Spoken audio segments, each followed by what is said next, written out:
When we solve the linear programming using graphical method, we use two variables, because when we draw the graph, we draw the x and y axis that represent two variables. But for some problems, we have to solve for more than two variables. For example, let's say a company, they have to produce tables, chairs and cupboards, so there are three variables. So if you want to use the graphical method, we have to draw a three-dimensional object. But what if there are four variables? Then we have to draw a four-dimensional object, which is impossible. So there is a disadvantage of the graphical method. The most we can use is two variables. If we use more than two variables, for example 3 or 4, we have to use another method. So there is another method which is called the simplex method. For the simplex method, we use tables, but we don't call it tables, we call it tableau. So the method works like this. First, we make the first tableau and see whether it is optimal. If it is not, then we make the next tableau, see whether it is optimal. If it is not, then we continue. So we continue setting up the tableau until we get the optimal tableau. The first step for the simplex method is we have to set up the tableau. To do that, we have to change inequality to equality. To change inequality to equality, we have to add a slack variable. To change less than or equals to into equals to, add slack variable, that is plus s. What is a slack variable? A slack variable represents unused resource. The following example will explain what is meant by a slack variable or unused resource. To understand what is a slack variable, let's discuss one example. Suppose the exams are coming soon and the Hal Ehwal Academic or HEA has assigned 10 people to arrange the tables and chairs for the exam. These 10 people have to arrange the tables and chairs at 3 places: a normal classroom, a medium-sized hall, and a large hall. Consider the first place, the classroom. Since it is small, only 3 people are needed. Therefore, the number of people unused is 7. Next, consider the medium-sized hall. Since this is bigger than a classroom, more people are needed. Suppose 6 people are needed. So, the number of people unused is 4. Finally, consider the large hall. Since the large hall is big, all 10 people are needed. So the number of people unused is 0. The number of people unused is 7 for the classroom, 4 for the medium-sized hall, and 0 for the large hall. The number of people unused is one example of a slack variable. To show how to make the first tableau, I will use the example from the book by Randall, Stair and Hannah about the Flair Furniture Company. Let's discuss the Flair Furniture Company. Let X be number of tables, Y be number of chairs. So the objective is to maximize the profit. Z equals to 70x plus 50y, subject to 2 constraints. The first constraint is due to painting hours, and the second constraint is due to carpentry hours. The third is the non-negativity constraint. We have to change less than or equals to become equals to. To do that, we add a slack variable s. Let's consider the first constraint. We write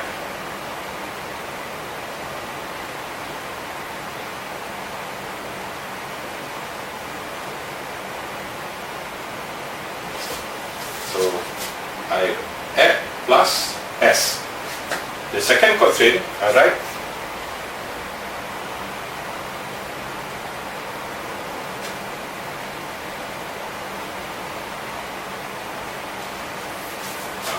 there are 2 slack variables, but these slack variables are different, so I label them as S1 and S2.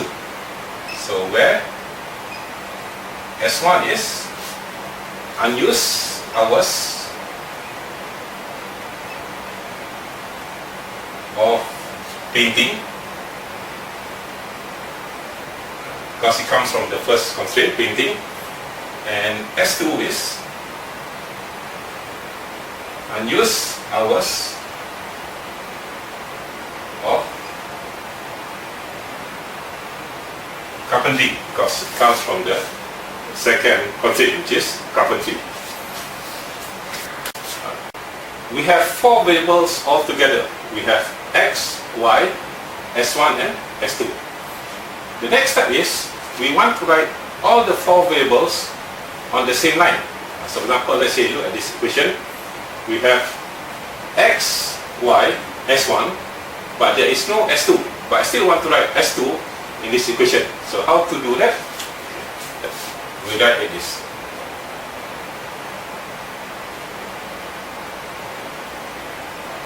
That's S1, but I still want to write S2. So I write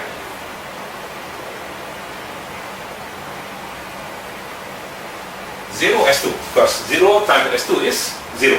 So it's the same equation as this one. Okay. How about the second equation?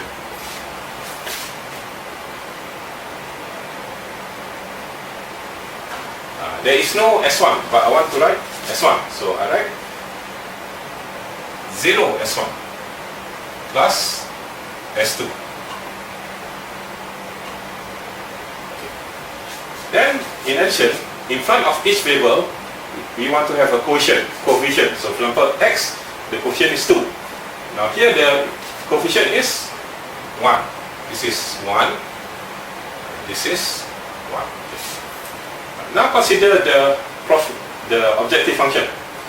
70x plus 50y.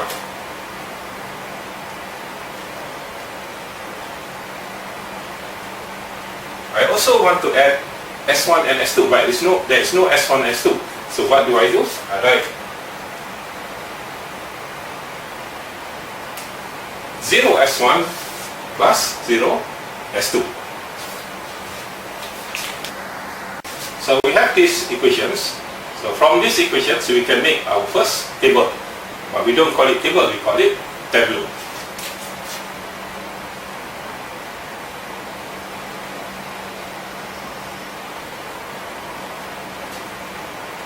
Okay. First we write all the variables.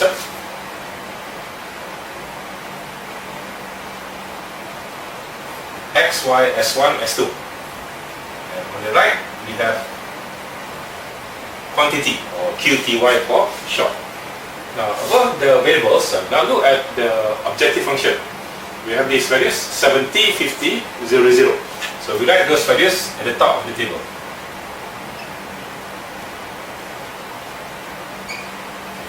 So then below 70 is 2, 4. So we write it within the table.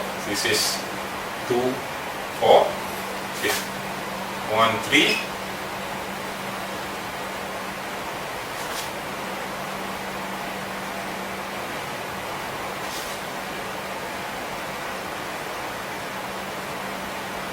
Now we add a few more variables. We add C. We have Z. And C minus Z.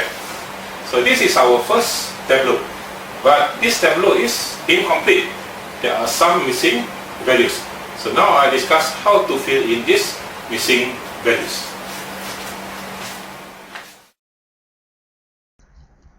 Before finding the missing values, we identify parts of the tableau. C represents the profit per unit. Z represents gross profit. C minus Z represents net profit. The part on the left of the table is called solution mix or basis. To fill in the missing values, we always start with the solution mix. We want to know which variable will be in the solution mix. For a variable to be in the solution mix, the variable must satisfy a certain requirement.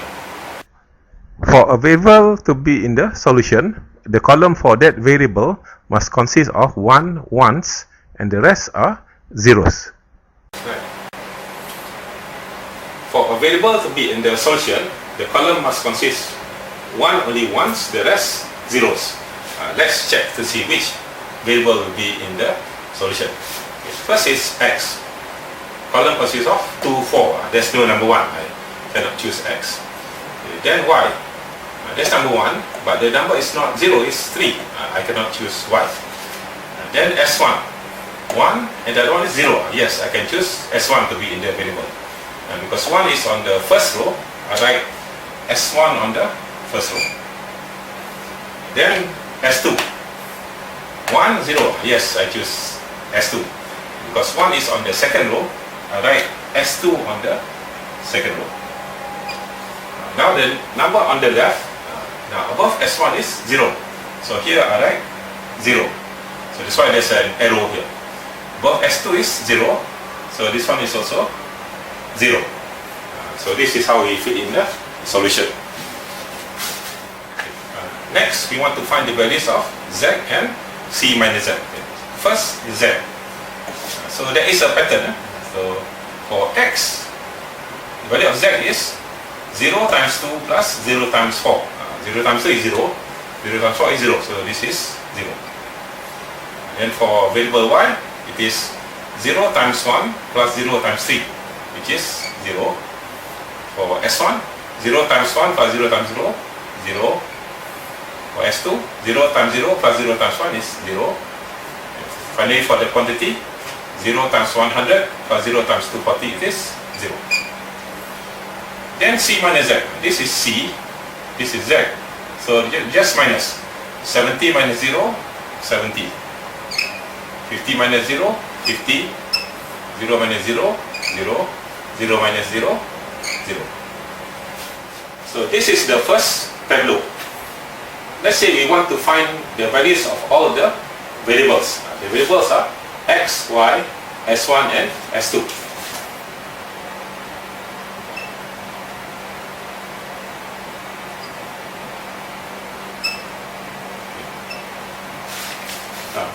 We always start with the solution. Here, s1 equals to 100. s2 equals to 240. X and y, they are not in the solution. So if a variable is not in the solution, the value must be 0. This is 0, 0. Actually, there's one more variable, which is z, which represents the profit. So z is this value here, 0. This is 0. To find the values of the variables, always start with the solution mix.